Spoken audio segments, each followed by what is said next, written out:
आवाज बुलंद करने वाली इस महाबहस में आपका स्वागत है। शरीयत की दुहाई देकर पर्सनल लॉ बोर्ड ने 3 तलाक की पैरवी की थी, जिसे सुप्रीम कोर्ट ने असंवैधानिक करार देते हुए रद्द कर दिया। अब हलाला निकाह मामला भी सुप्रीम कोर्ट में है। 3 तलाक के खिलाफ नया कानून प्रस्तावित है। शरीयत यानी इस्लामी कानून का संविधान से टकराव चल रहा है, तो दूसरी ओर मुस्लिम पर्सनल लॉ बोर्ड देश भर में दारुल कजा यानी काजी कोर्ट खोलना चाहता है।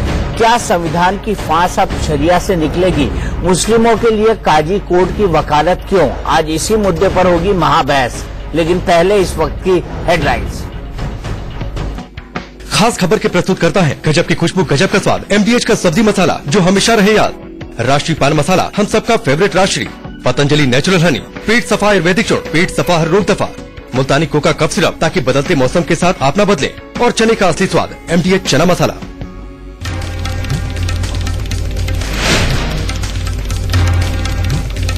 पीएम मोदी कुछ देर में करेंगे नोएडा में सैमसंग की मोबाइल मैन्युफैक्चरिंग यूनिट का उद्घाटन। दक्षिण कोरिया के राष्ट्रपति के साथ मेट्रो में किया सफर। महाराष्ट्र में लगातार हो रही बारिश से बिगड़े हालात। मुंबई के कई इलाकों में भरा पानी, सड़क और रेल यातायात प्रभावित। यूपी के बागपत जेल में पूर्वांचल के कुख्यात डॉन मुन्ना बजरंगी की गोली मारकर हत्या। जेलर समेत 4 कर्मचारी सस्पेंड। सीएम योगी ने दिए न्यायिक जांच के आदेश। निर्भया के दोषियों की फांसी की सजा बरकरार। सुप्रीम कोर्ट ने खारिज की पुनर्विचार याचिका।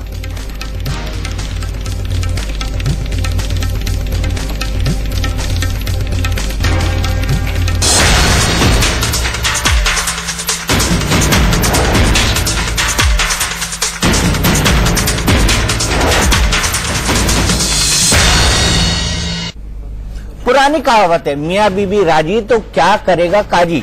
अब इस कहावत को मुस्लिम पर्सनल लॉ बोर्ड पलटना चाहता है। मुस्लिम पर्सनल लॉ बोर्ड को लग रहा है कि अगर मियाँ बीबी राजी न हो तो फैसला काजी पर छोड़ देना चाहिए। मुस्लिम समाज में शादी और तलाक के मामलों की सुनवाई करने के लिए मुस्लिम पर्सनल लॉ बोर्ड देश भर में दारुल कजा यानी काजी कोर्ट शुरू करना चाहता है। मुस्लिम पर्सनल लॉ बोर्ड की दलील है कि इस्लामी कानून के हिसाब से घरेलू झगड़े निपटाने के लिए ये कोर्ट शुरू होनी चाहिए। अगर मियाँ बीवी में समझौते की गुंजाइश न बने तो शरीयत के हिसाब से ही तलाक लेना होगा। इसके लिए मुस्लिम पर्सनल लॉ बोर्ड ने देश के सभी जिलों में दारुल कजा खोलने का फैसला किया है। 15 जुलाई को मुस्लिम पर्सनल लॉ बोर्ड की बैठक है, जिसमें दारुल कजा कमेटी के प्रस्ताव पर चर्चा होगी। नहीं कहते हैं, वो दारुल कजा है, काजी उसको प्रोवाइड करता है। और काजी जो है वो इस तरीके से कि दोनों फरीकैन जो मैट्रिमोनियल डिस्प्यूट के होते हैं, शौहर और बीवी, उनके बीच पहले तो कोशिश करता है कि उनसे सुलह आपस में करवा दे। अगर मुमकिन नहीं है तो फिर अलायदगी के क्या तरीके हैं वो सजेस्ट करता है और दोनों की मर्जी से उनके बीच में फैसला करता है। 15 जुलाई को जो मीटिंग होनी है क्या उसमें भी ये रखा जाएगा? लेकिन हर आमिला की मीटिंग में ये एजेंडा होता है। जब मुस्लिम पर्सनल लॉ बोर्ड का 1972 में क़याम अमल में आया था बम्बई में, तब इसीलिए इसका क़याम अमल में आया था कि शरई उमूर में जो मुसलमानों की दिक्कतें और परेशानी होंगी उनको वो सॉल्व करेंगे। लेकिन देर आए दुरुस्त है, अगर उन्होंने अब शरई कोड बनाने का हर जिले में फैसला लिया तो हर जिले में इसका मतलब मुस्लिम पर्सनल लॉ बोर्ड के तमाम मसालिक के लोगों का एक पैनल बनेगा और मुसलमानों के इस्लाही प्रोग्राम को भी बोर्ड को चलाना चाहिए। मुस्लिम पर्सनल लॉ बोर्ड को दारुल कजा का ख्याल तब आया जब सुप्रीम कोर्ट ने 3 तलाक को असंवैधानिक घोषित कर दिया। 3 तलाक के खिलाफ मोदी सरकार कानून बनाने का ऐलान कर चुकी है और अब सुप्रीम कोर्ट में हलाला निकाह पर सुनवाई चल रही है। माना यही जा रहा है कि विवादित इस्लामिक कानून को कायम रखने के लिए दारुल कजा की बात कही जा रही है। ये सवाल भी उठ रहे हैं कि जब देश में धर्म के आधार पर अदालतें नहीं हो सकती तो फिर काजी कोर्ट की वकालत क्यों? काजी कोर्ट को देश में कोई कानूनी हैसियत नहीं है। फिर काजी कोर्ट खोलकर पर्सनल लॉ बोर्ड क्या हासिल करना चाहता है? अगर इस तरह का कोर्ट बनाया जाता है तो उस कोर्ट का कोई औचित्य नहीं है, कोई सिग्निफिकेंस नहीं है, क्योंकि कोर्ट का क्रिएशन जो है वो ये तो लॉ पार्लियामेंट के द्वारा लॉ बनाया उसके द्वारा या किसी इंस्टीट्यूट के द्वारा, पार्लियामेंट के एक्ट के द्वारा, स्टेट लेजिस्लेचर के द्वारा लॉ बनाने के लिए लेजिस्लेटिव कॉम्पिटेंस होनी जरूरी है। मुस्लिम पर्सनल लॉ बोर्ड जब जब चुनाव आता है इस किस्म की बातें करनी शुरू कर देता है, कभी शरई अदालत की, कभी इस्लामिक कानून की और कभी किसी और तरीके की।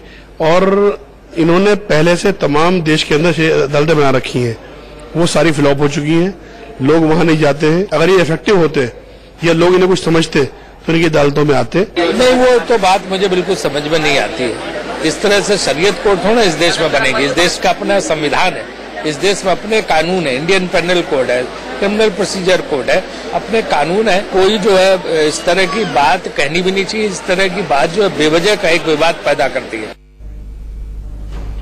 तो देश में जब सीआरपीसी और आईपीसी है तो फिर इसकी जरूरत क्यों? इसी पर बात करने के लिए हमारे साथ कई सारे खास मेहमान हैं, लेकिन हम सबसे पहले बात करेंगे जफर याब जिलानी साहब से, जो कि जाने माने एडवोकेट हैं और all India Muslim personal law board के मेंबर हैं।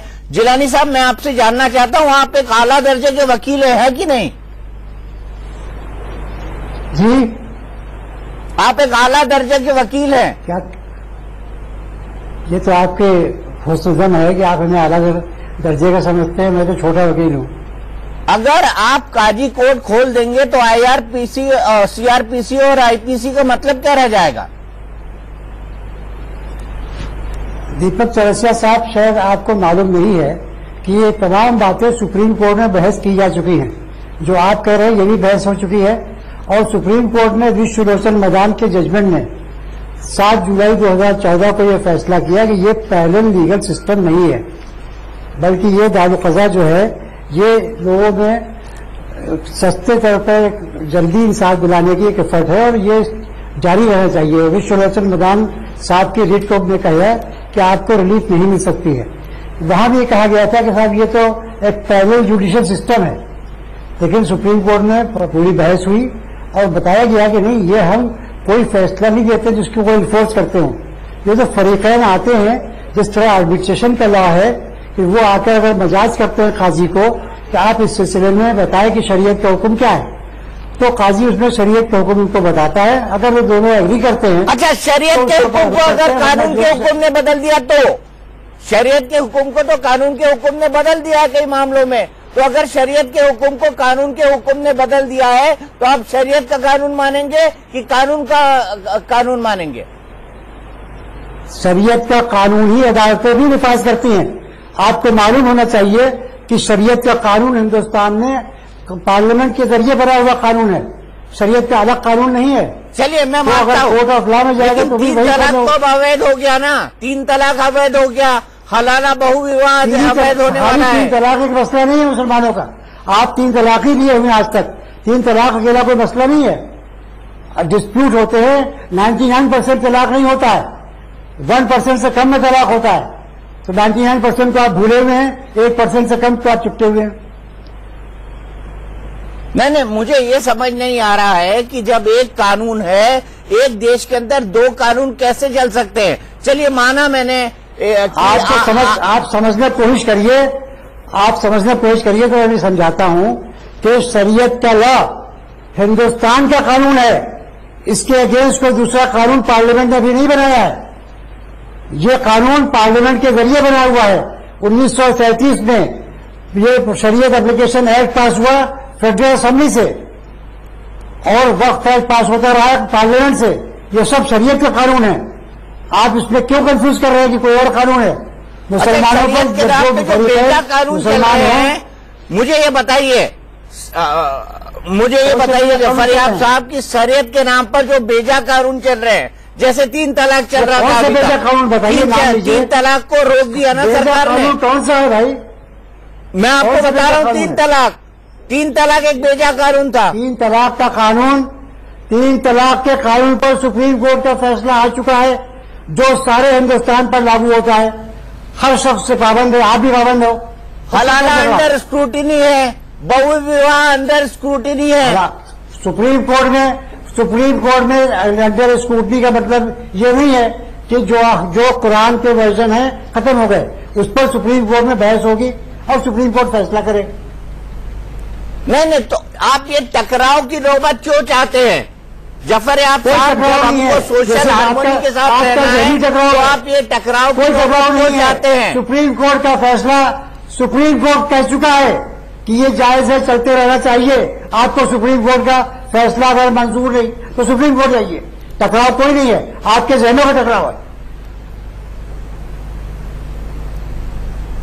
आप जिस अदालत, आप दारुल कजा जो है उसको किसी भी तरह की लीगल सेंटिटी नहीं है, ये सुप्रीम कोर्ट साफ कह चुका है। दारुल कजा को अगर लीगल सेंटिटी नहीं है तो आप सुप्रीम कोर्ट के जजमेंट पढ़ लीजिए, क्यों बढ़ाना चाहते हैं? सुप्रीम कोर्ट के जजमेंट में चुका है कोई लीगल सेंटिटी ना हो। मुझे ये बताइए, आप ऐसी चीज को क्यों बढ़ाना चाहते हैं जिसकी कोई लीगल सेंटिटी ना हो? सुप्रीम कोर्ट का जजमेंट इसका जवाब है, आप जजमेंट पढ़ लीजिए। चलिए, आप शायद इससे आगे ना बोले, मैं बहस को खोलता हूं और सीधे प्रेम शुक्ला जी के पास चलता हूं। प्रेम शुक्ला जी, क्या साबित करना चाहते हैं हमारे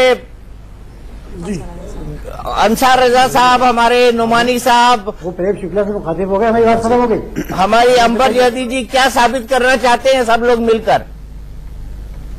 जी जी जी, दरअसल क्या है कि आप जो हैं एक पैरेलल न्यायिक व्यवस्था खड़ी करने का एक प्रयास है। अब उसको अब जब शरीयत कोर्ट का विरोध होने लगा और कहा जाने लगा कि भाई लीगल सैंक्टिटी नहीं है, तो उसको कहा जाने लगा कि आर्बिट्रेशन सेंटर है। हालांकि मद्रास हाई कोर्ट में जस्टिस संजय कौल ने बाकायदा ये पाया, उन्होंने लिखा है अपने जजमेंट में, the council had created an impression among Muslims that it was functioning as per sharia law and all its orders and judgments were therefore binding on the community। एक तरफ जो है जफर जिलानी साहब हों या मौलाना अंसार रजा साहब हों या जो भी उलमा इकराम बैठते हैं, वो ये कहते हैं कि ये कोर्ट नहीं है। लेकिन जब नीचे के लेवल पर जाते हैं आप, तो मद्रास हाई कोर्ट ने बाकायदा पाया कि एक मामले में एक एनआरआई जो है वो दारुल कजा गया, उससे एनफोर्स किया गया डाइवोर्स उसके ऊपर, इसलिए वो पीआईएल लेकर गया और मद्रास हाई कोर्ट ने बाकायदा जजमेंट दिया कि भाई तमिलनाडु में जहां भी इस तरह की शरिया कोर्ट चल रहे हैं उन शरिया कोर्ट को बंद किया जाए और उसकी रिपोर्ट सरकार हमको पेश करे। ये जजमेंट है, ऑब्जर्वेशन है। नहीं ऑब्जर्वेशन लोगों को बाकायदा मैंने ऑब्जर्वेशन। औरत उस शौहर से बहुत तंग थी, चंद लोगों ने बैठ करके उस मर्द से कहा है कि भाई तुम क्यों सता रहे हो इस औरत को, तुम तलाक क्यों नहीं दे रहे हो? नहीं, तो इसके अगर तंग थी इसका मतलब नहीं कि आप अदालत बन जाएंगे ना, महिला तंग है तो आप अदालत जाएंगे। मिसगाइड मत कीजिए लोगों को। नहीं, ऐसा नहीं है। उसमें बाकायदा मद्रास हाईकोर्ट में जस्टिस संजय कौल ने पाया कि वहां पर एनआरआई पुरुष को एनफोर्स किया गया डाइवोर्स। बिल्कुल नहीं सर, बिल्कुल ये मद्रास हाईकोर्ट ने पाई है, मेरा ऑब्जर्वेशन नहीं है, मैं कोई व्यक्ति नहीं, लेकिन मद्रास हाईकोर्ट ने पाया कि एक शरीयत कोर्ट में जो बाकायदा मस्जिद से चल रही थी, शरीयत कोर्ट पकड़ना चाहता है, बाहर निकलना चाहता हूँ, मैं उनसे आर्गुमेंट से बाहर निकलना चाहता हूँ। आप मुझे ये बताइए, अब मुझे ये बताइए अंसार रजा साहब कि आप दो पैरेलल कानून क्यों चाहते हैं? जब आपके पास एक सीआरपीसी है, एक आईपीसी है, एक कोर्ट है, तो आप दो आइन क्यों चाहते हैं? और लीगल सेंटिटी अगर दारुल कजा की नहीं है, अगर काजी कोर्ट की लीगल सेंटिटी नहीं है, तो आप ऐसी कोर्ट ही क्यों चाहते हैं? दीपक जी, मैं आपके चैनल पर डंके की चोट पर कहता हूं कि जो आदमी दो अदालतें कायम करने की बात कर रहा हो उसके खिलाफ देशद्रोह का मुकदमा लगना चाहिए, एक बात। लेकिन तो आज मेरे आपके खिलाफ लगना चाहिए। बिल्कुल, आप झेलने को राजी हैं? बिल्कुल, अगर हम ये बात कहें कि दो अदालतें होना चाहिए तब।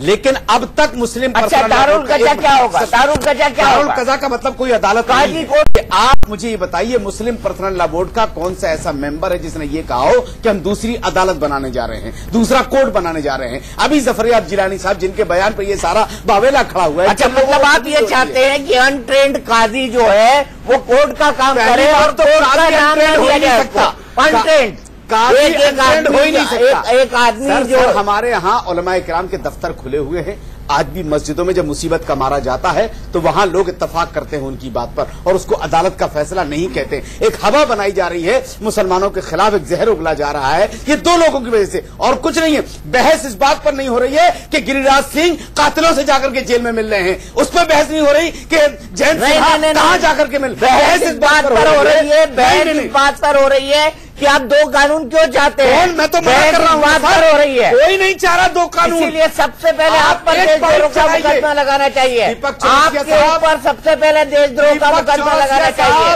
आपके ऊपर देशद्रोह का मुकदमा, आपका ऊपर देशद्रोह का मुकदमा लगे। एक बाइट चलाइए जिसने ये कहा हो कि हम दो अदालतें बनाने जा रहे हैं। आप काजी कोर्ट चाहते हैं? देखिए, काजी कोर्ट का मतलब अदालत नहीं है, काजी कोर्ट का मतलब अदालत नहीं है, काजी कोर्ट का मतलब अदालत नहीं है, काजी कोर्ट का मतलब एक मिनट, एक काजी ने कह दिया कोर्ट क्यों कह रहे हैं, कहिए ना। देखिए, एक काजी ने कह दिया रेपिस्ट के साथ रह लो, आप क्या कहेंगे उसको? आप क्या भारत के संविधान के हिसाब से सही मानेंगे? बिल्कुल। देखिए, शरीयत में ओपिनियन दिया जाता है। गुड़िया का मामला, मैं देखिए, गुड़िया का मामला, मैं तो आपको एग्जाम्पल दे रहा हूँ, चुन्नी का मामला, आप इसको इधर आइए, मत ले जाइए, आप इधर आइए, आप इसको नॉन सीरियसली मत ले जाइए, सीरियस बात कर रहा हूँ। आपको गुड़िया के मामले को देखिए, मैं क्या कह रहा हूँ, चाहे गुड़िया का मामला या किसी का मामला हो, आप तो मुझे ये बात बताइए कि अगर शरीयत के किसी फैसले को, जैसा आपने जफरयाब जिलानी साहब से सवाल किया था, हमारे यहाँ अदालत काजी के यहाँ लोग आते हैं और कभी कभी मुतमईन नहीं होते हैं काजी की बात से, वो कोर्ट चले जाते हैं। जब कोर्ट चले जाते हैं और इत्तफाक ये होता है कि वही चीज मंगाई जाती है कि जो काजी ने फैसला दिया है और जज उससे इत्तफाक करता है, तो आप क्या करेंगे उसके लिए? अच्छा जी, काजी अगर महिलाओं के विरोधी ना हो तो इतनी अदालत में अंबर ये बताइए, काजी कितने मुसलमानों के फेवर में है और कितने मुसलमानों के अगेंस्ट, ये बता दीजिए मुझे। सबसे पहली बात दीपक जी तो ये कि हम एक बहुत बड़ी डेमोक्रेसी है दुनिया में, और एक डेमोक्रेसी में इस तरीके के किसी भी आर्बिट्रेरी की या ऐसे किसी भी पैरेलल कानून की कोई भी जगह नहीं होती है। तो ऐसे इस तरीके का कोई भी पैरेलल सिस्टम हो, उसकी कोई गुंजाइश नहीं है, चाहे वो किसी भी समाज का हो या किसी भी धर्म का हो। हम पूरा एक संवैधानिक जो हमारा तंत्र है उसी से हमारा देश चलता है और उसी को सब मानते हैं। दो अलग अलग तरीके कानून की कोई गुंजाइश ही नहीं है। और जैसे कि all India Muslim personal law board की हिस्ट्री रही है, उसको देखते हुए तो बिल्कुल भी हम लोग उन पर बिल्कुल ऐसा भरोसा नहीं कर सकते कि औरतों को लेकर वो कोई सही फैसला करने वाले हैं, क्योंकि हमने ट्रिपल तलाक को लेकर जितना भी आपने देखा था उनके किस किस तरीके की उनकी अपील में जो भी उन्होंने किया था। आपसे एक लाइन में एक सवाल का जवाब जानना चाहता हूं, मैं जाना ही नहीं चाहता इस पूरे बैकग्राउंड में, क्या आपको काजी अदालतों पर भरोसा है अंबर जैदी जी? मुझे इस तरीके के जो भी पैरेलल जुडिशरी सिस्टम है उन पे मुझे कोई भरोसा नहीं है, मुझे अपने भारतीय संविधान पे भरोसा है, एक ही सिस्टम है। देखिए, सुन लिया आपने, न्याय व्यवस्था जो है ये सहयोगी व्यवस्था है, आपको पैरेलल बन रही है भैया। आप चाहे खा पंचायत हो कोई भी हो, वैसे को सिर्फ देश बताइए, सहयोगी और पैरेलल में क्या अंतर है? समानांतर और सहयोगी में क्या अंतर है? मुझे बताइए, समानांतर और सहयोगी में क्या अंतर है? बिल्कुल अंतर है, बिल्कुल अंतर है। वो ये है कि जो आप जो है 3-3 करोड़ जो है मुकदमे पड़े हुए आज तक जो है तारीख नहीं लगी है, ये काजी जो है आपका तो आप खड़े होइए ना कानून व्यवस्था को बदलने के लिए, आप सरकारों के खिलाफ खड़े होइए। आप पैरेलल कानून क्यों निकाल रहे हैं? आप पैरेलल कानून क्यों निकाल रहे हैं? ये कोई कानून का हिस्सा नहीं है, ये कोई कानून का हिस्सा नहीं है। कहाँ पर लिखा है ये कानून का हिस्सा है?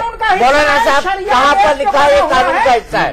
मुझे बताइए, कहाँ पर लिखा है कानून का हिस्सा है? शरिया कानून किसी भी तरीके की लीगल सेंटिटी नहीं है। 7 जुलाई 2014 का फैसला, सुप्रीम कोर्ट का जो फैसला आया है वो पढ़ करके देख लीजिए और उसके बाद समझ लीजिएगा कि कानून का सुप्रीम कोर्ट ने तो ये कहा था ऐसे किसी भी सिस्टम को कोई अवैधता दी है और ऐसे सिस्टम में अमानवीय फैसले दिए हैं, अमानवीय फैसले दिए हैं के खिलाफ हमेशा दाखिल किए गए कि ये दारुल क़ज़ा जो है एक मुतवाज़ी अदालत है और पैरेलल जुडिशरी सिस्टम है। इस तरीके के कई पीआईएल दाखिल किए गए, कभी हाई कोर्ट में, कभी सुप्रीम कोर्ट में, और सारे पीआईएल खारिज हुए और बहुत क्लियर वे में सुप्रीम कोर्ट का ऑब्जर्वेशन आया, उसके फैसले भी आए कि ये कोई पैरेलल जुडिशरी सिस्टम नहीं, ये मीडिएशन की एक कोशिश है। ये थर्ड आदमी मिलकर के, जैसे दो लड़ने वालों के दरमियान तीसरा आदमी मीडिएशन सेंटर बनाना चाह रहे हैं। आप एग्री करती है मुफ्ती साहब की बात से? आप एग्री करती है? पंचायत की तरह नहीं पंचायत हो खाप पंचायत हो सब एक ही जैसे है। एक संवैधानिक जो सिस्टम है हमारा उसके लिए आप दूसरा पहला सिस्टम क्यों तैयार कर रहे हैं? फैसला कर दिया दीपक चौरसिया साहब ने नाइस हसन साहिबा से पूछ करके कि आप इत्तेफाक रखती है मुफ्ती साहब की बात। यही तो करता है काजी, यही दारुल कज़ा करता है, इसके अलावा कुछ नहीं करता। यही दारुल कज़ा करता है।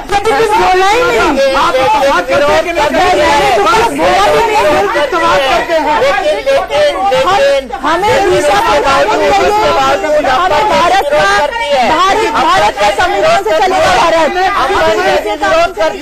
ये सब हक है हिंदुस्तान में विरोध करने का हक है सबको, उसमें क्या दिक्कत? नाइस जवाब दीजिए जल्दी से, क्विकली। सहमति नहीं होगी वो दारुल कज़ा का कोई मुद्दा ही नहीं है, मतलब ही नहीं बनेगा। और आप बोलने देंगे, इतना शोर मचाएंगे तो नाइस जी को बात रखने दीजिए, बात रख लेने दीजिए, उसके बाद हम फिर बहस खोलेंगे। पहले से 1922 से है ये जो है। जी बात रख लीजिए। मैं दीपक जी एक बार मुझे मेरी भी व्यू पॉइंट रख लेने दीजिए। जफर याब जिलानी जी चले गए, मैं उनसे एक सवाल जरूर करना चाहती थी। मैं ये पूछना चाहती थी, ठीक है मैं वेलकम करती हूँ आप दारुल कज़ा बनाइए और जगह जगह बनाइए, वेरी गुड, लेकिन आप मुझे एक सवाल का जवाब दीजिए, उस दारुल कज़ा में आप किस लॉ की प्रैक्टिस करने वाले हैं? उस किताब का नाम बता दीजिए जिसको आप पर्सनल लॉ कहते हैं। वो कोई किताब होगी, कहीं पब्लिश होगी, उसके कुछ एक्ट्स होंगे, आप वो किताब बताइए कौन सी है। दूसरी बात, 1937 शरिया एप्लीकेशन एक्ट जो है वो किसी भी मोहल्ले में किसी काउंसलिंग सेंटर में उसकी प्रैक्टिस नहीं होती, वो हमारी अदालत में प्रैक्टिस होती है। और विद इन लॉ रिफॉर्म की हम बात करते हैं अदालतों में, हम उसकी प्रैक्टिस की बात किसी दारुल कज़ा में उतावले ना हो मौलाना अंसार रजाब साहब, उतावले ना हो आप, बिल्कुल उतावले ना हो, बिल्कुल उतावले ना हो। आपसे जवाब मैं लूंगा ब्रेक के बाद, और ये पूछूंगा कि किस कानून के हिसाब से ये फैसला सुनाया जाएगा अगर काजी कोर्ट बैठेगी तो। I am also waiting.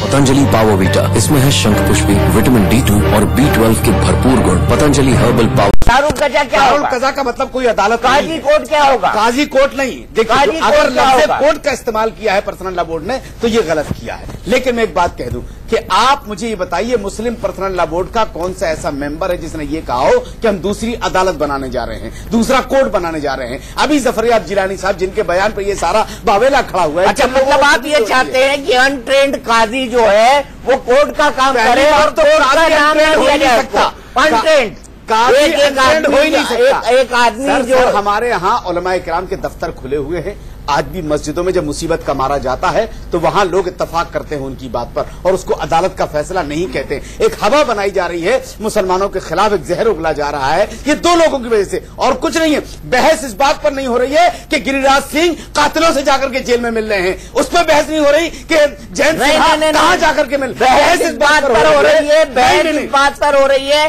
कि आप दो कानून क्यों चाहते हैं? मैं तो मना कर रहा हूं, बात पर हो रही है, कोई नहीं चाह रहा दो कानून। इसीलिए सबसे पहले आप पर देशद्रोह का मुकदमा लगाना चाहिए, आपके ऊपर सबसे पहले देशद्रोह का मुकदमा लगाना चाहिए, आपके ऊपर देशद्रोह का मुकदमा, आपका ऊपर देशद्रोह का मुकदमा लगे। एक बाइट चलाइए जिसने ये कहा हो कि हम दो अदालतें बनाने जा रहे हैं। आप काजी कोर्ट चाहते हैं?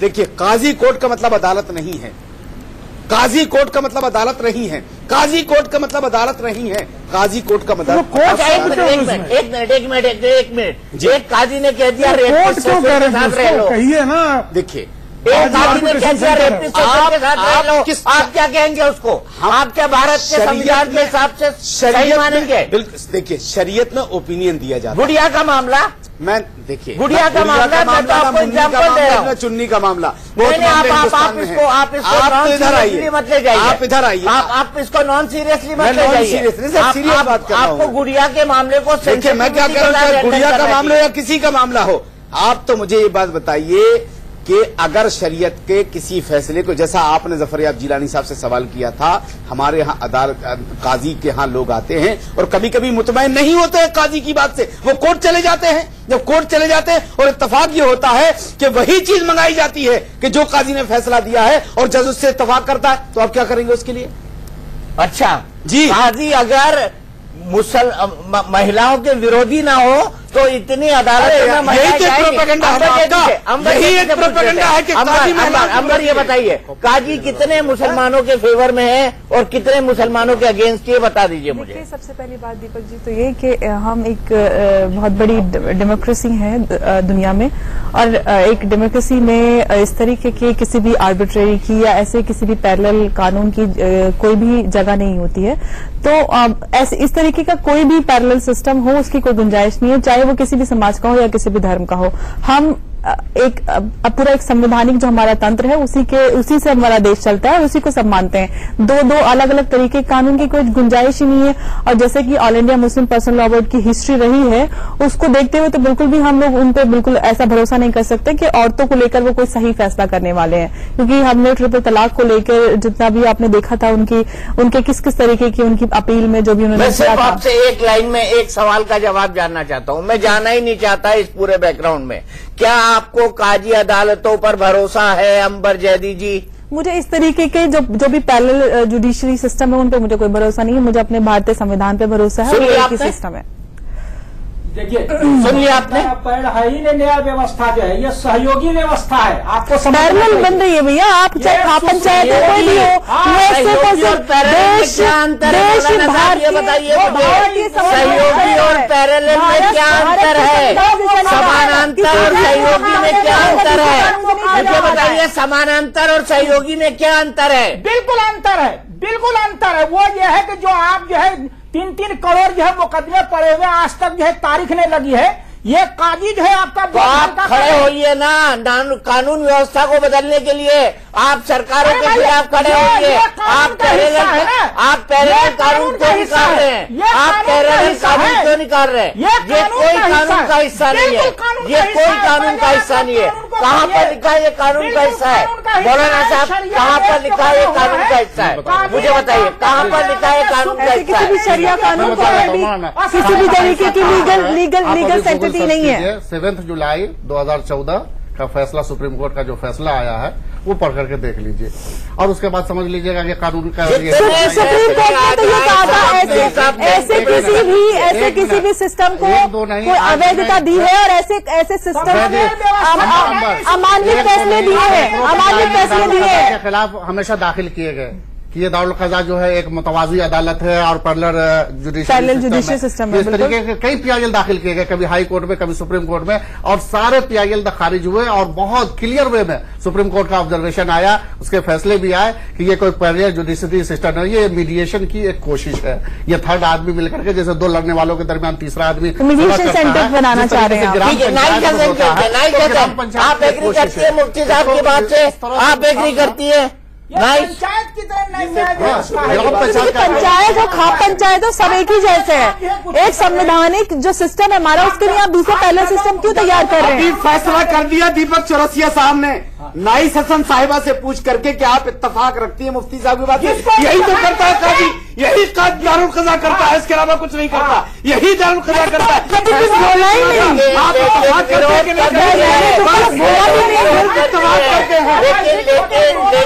हमें भारत के संविधान से चलेगा, विरोध करती है।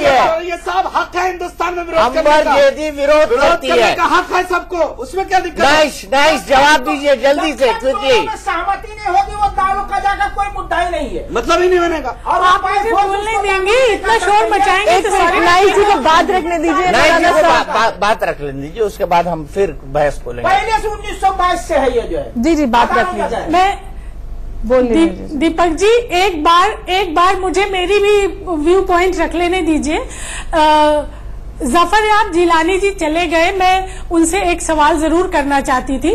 मैं ये पूछना चाहती थी, ठीक है मैं वेलकम करती हूँ, आप दारुल क़ज़ा बनाइए और जगह जगह बनाइए, वेरी गुड, लेकिन आप मुझे एक सवाल का जवाब दीजिए, उस दारुल क़ज़ा में आप किस लॉ की प्रैक्टिस करने वाले हैं, उस किताब का नाम बता दीजिए जिसको आप पर्सनल लॉ कहते हैं। वो कोई किताब होगी, कहीं पब्लिश होगी, उसके कुछ एक्ट्स होंगे, आप वो किताब बताइए कौन सी है।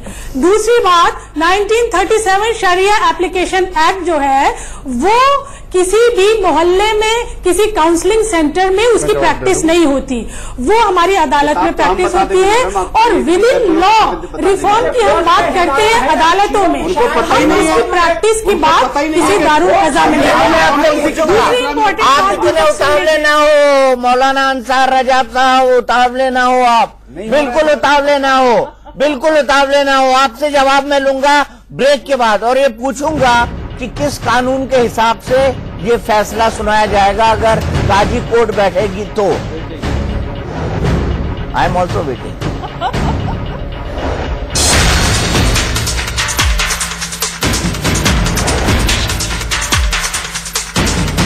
सच कहूंगा, सच के सिवा कुछ नहीं कहूंगा।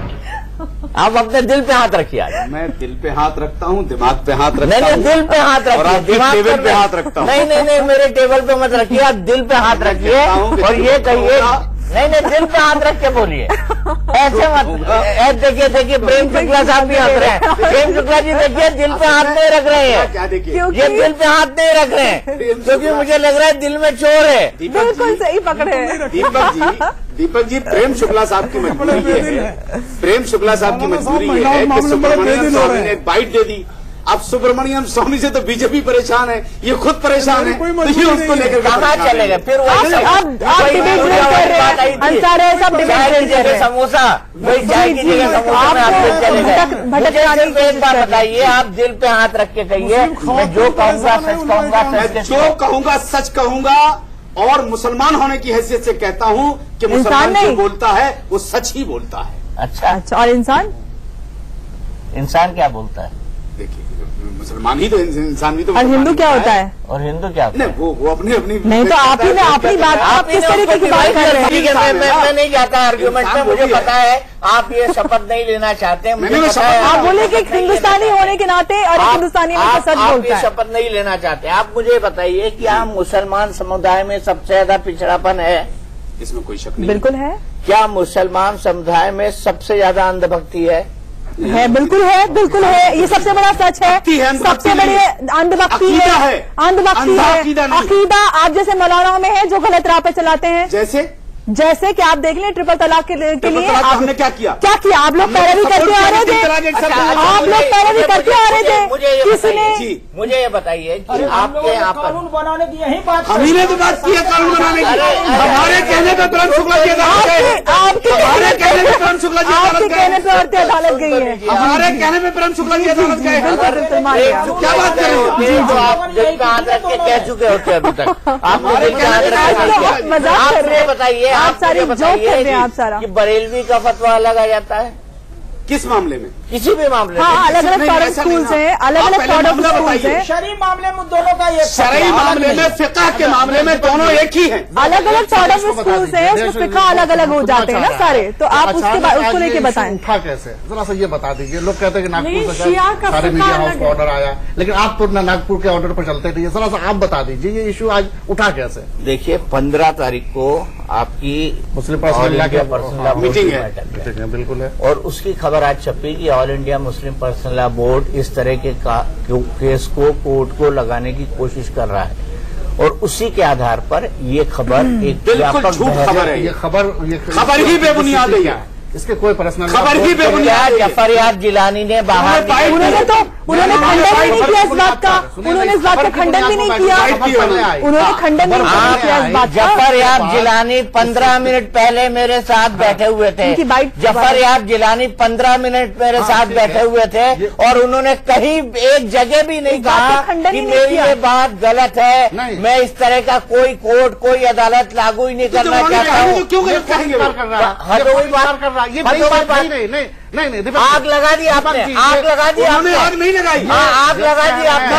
ना, ये गलत बात है, ये गलत बात है। आग आप लगाए और जब लपटें उठने लगी तो बोले लपटें क्यों उठी है? दीपक जी सुनिए, ये दारुल क़ज़ा का सिस्टम 100 साल पुराना है, 90 साल से चल रही है, तो फिर ये कैसे ये आज ये नई बात कहाँ से आ गई? यूपी में अभी भी है। अब मान लिया ना आपने, अब मान लिया ना कि 15 तारीख को 40 यूपी मिला है उन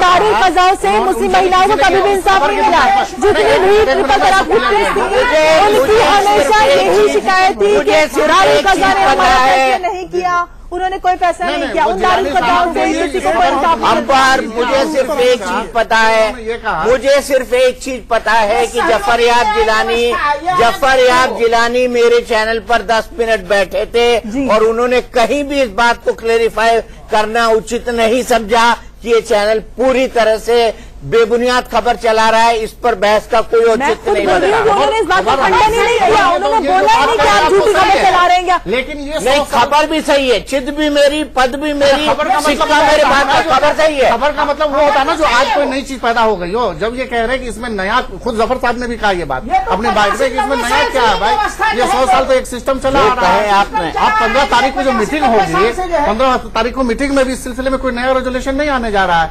ये तो हर मीटिंग में पिछली कार्यक्रम 100 साल से सिस्टम चला रहा है। 85 साल से 50 साल पहले देश में संविधान लागू हुआ। बिल्कुल। आप आइन की कसम खाते हैं? बिल्कुल। आप संविधान की कसम खाते हैं? खत्म ना, फिर खत्म। संविधान के लागू होते से ही ये तमाम भारत का आईपीसी और सीआरपीसी है तो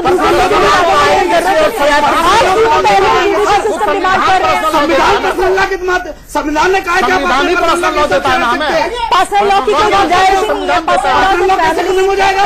मैं पर्सनल लॉ की आजादी की बात नहीं कर रहा हूँ, मैं बिल्कुल सिंपल दे रहा हूँ। हर समाज में हरदम नहीं होना चाहिए ना। आपको क्यों नहीं? अच्छा, नाइस कुछ बोलना चाहती है और फिर प्रेम शुक्ला जी कुछ बोलना चाहते हैं। नाइस नहीं मिला, जो पूछ रही थी, किताब पूछ रही थी, बुक्स का नाम पूछ रहे थे। नाइस जी को बोलने दीजिए। नाइस दीपक जी, वो जो किताब पूछ रही है, किस किताब के फैसले, किस किताब के हवाले से? हमारे लिए नाइस हसन साहिबा, हम लोग मुसलमान हैं। एक मैं सर्वे का हवाला देना चाहती हूँ। हमारे लिए कुरान और हदीस काफी है, आप ये मत पूछ। अरे आप मेरी बात सुनिए ना, आप मेरी बात तो सुनिए। कुरान हदीस की बात आप कर रहे हैं, ठीक है, मेरी भी बात सुनिए। एक सर्वे का हवाला मैं आपको देना चाहती हूँ, वक्त बर्बाद नहीं करना चाहती। एक सर्वे हुआ जिसमें 3300 चला रहे हैं। प्रेम शुक्ला जी, जिसमें 2005 में, जिसमें ये दावे खोखले लगते हैं। पूछा गया कि आप अपने किसी घरेलू विवाद के लिए कहाँ जाना पसंद करेंगे?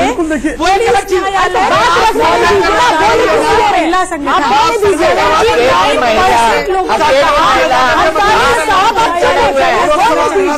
बोलने दीजिए। मौलाना के पास वाले 1% लोगों ने कहा कि हम जाना चाहते हैं। आप बात तो रखने दीजिए ना उनको, आप बोलने नहीं दे रहे हैं। बोलना क्या चाह रही है? लोग जाना चाहते हैं।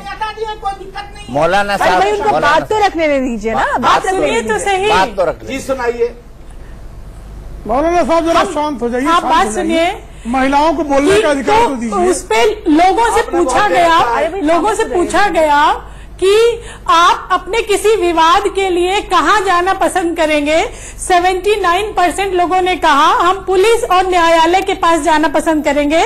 मौलाना के पास 1% ने कहा, दारुल क़ज़ा 0 और महिला संगठन 20%। ये क्वेश्चन का आंसर है। क्या आपने पर्सनल लॉ बोर्ड का नाम सुना है? 2% लोगों ने कहा।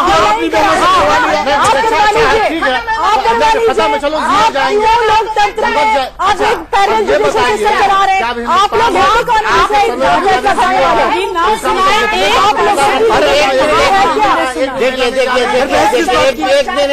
एक मिनट, 3 लोग एक साथ चढ़े हुए हैं, ऐसा आप मेरे पहले प्रेम शुक्ला जी को कहने दीजिए। प्रेम शुक्ला जी आज अपनी आदत के खिलाफ खामोश बैठे हुए हैं। Prem Shukla ji, please answer my question.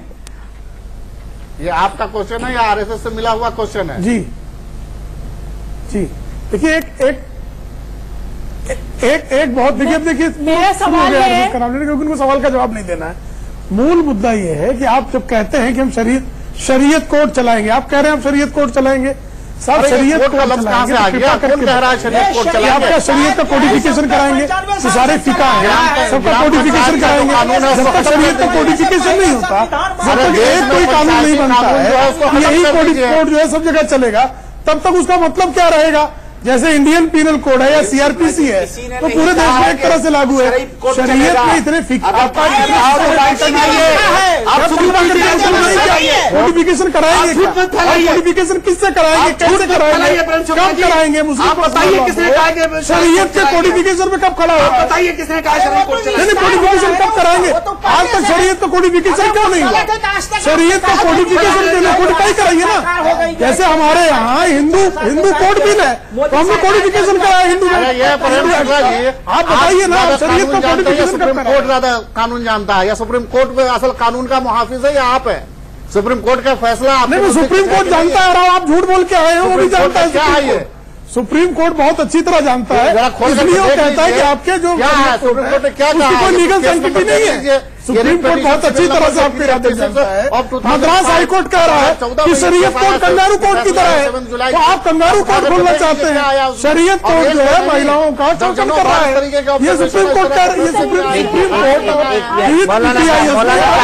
मौलाना साहब मैं एक बात साफ कर दूं, मुझे बताइए एक बात साफ कर दो, एक बात साफ कर दूं। कोडिफिकेशन की बॉडी का बात सुप्रीम कोर्ट ने कही है, सुप्रीम कोर्ट ने कहीं नहीं कहा कि जो फैसला होगा वो लागू होगा। और ऐसी पंचायतों ने हमारी फैसले किए हैं, सुप्रीम कोर्ट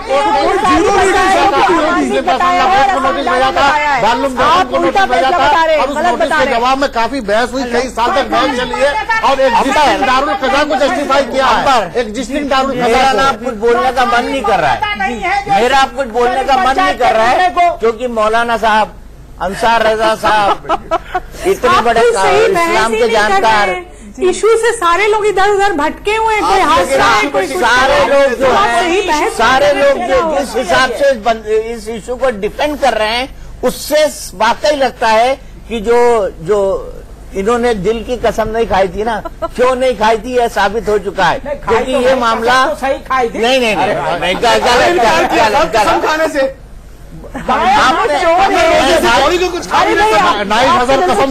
जो कुछ भी बोलेंगे कुरान और हदीस पर हमारा यकीन है, हम मुसलमान हैं, उसको रोशनी में बोलेंगे। हम जो कुछ सवाल पूछेंगे सच कहेंगे, कसम खा के बोले कि हम बहसत मुसलमान सच बोलेंगे, हम आरएसएस की जबान नहीं बोलेंगे, हम आरएसएस का तोता कहना चाहता हूँ, बोलते थे हमारे देश का तोता बन गया।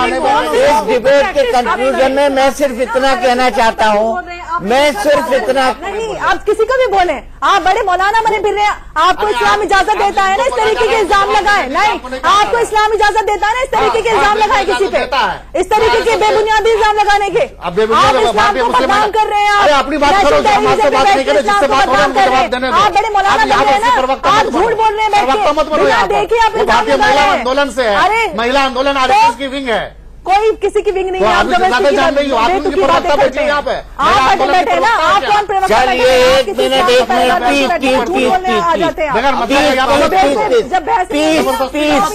अच्छा पीस मैं सिर्फ इतना कहना चाहता हूँ कि जिस तरह से 3 मौलाना मुझ पर चढ़ पड़े, उसके हिसाब से बिल्कुल साफ है कि जो मुद्दा उठाया है वो दिल पर लगा है, और दिल पर लगे हुए मुद्दे पर बहस, शरीयत का हमला होगा तो दिल पे लगेगा। चले ठीक है, नहीं किसी को कोई दिक्कत नहीं, किसी को कोई दिक्कत, कोई परेशानी नहीं है, कोई परेशानी नहीं हो रही है, कोई परेशानी नहीं हो रही है। मैं तो कह रहा हूँ सिर्फ, मैं तो इतना कह रहा हूँ सिर्फ दिल पर लगी है, दिल पर लगी है, दिल पर लगी है।